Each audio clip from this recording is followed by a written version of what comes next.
The liquefied natural gas is said to be one of the safest forms of fuel. In fact, Jamaica recently discovered this as it was introduced to the island as a major partner with the power generation company.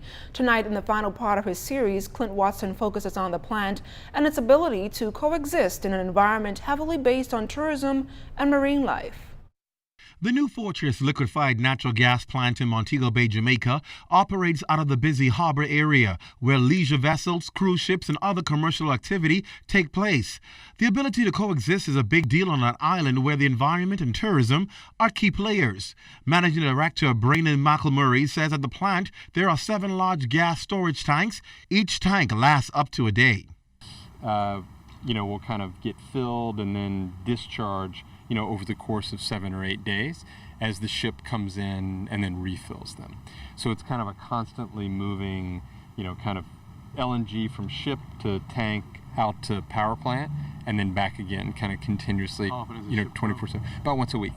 McElmurray also sees the plant as an asset in facilitating the port and other ships. Really what this is a way to increase the utilization of the port itself, which is good for the port. More revenue, more, wharfage fees, higher the utilization of assets. And then what we think is actually going to happen over time is a lot of the cruise ships will convert to burn LNG rather than sort of bunker. Mm-hmm. And so facilities such as these will kind of be used, in conjunction with other assets to bunker cruise ships, etc. So I think for the Bahamas in particular, the bunkering opportunity is huge. The LNG plant is also finding new customers who have come off the grid with the power company and need supply for their own generation of power.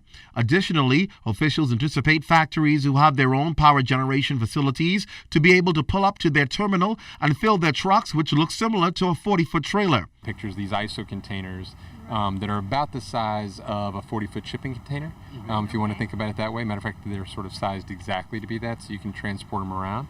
And so we own a bunch of them ourselves, and we're currently doing that for other customers.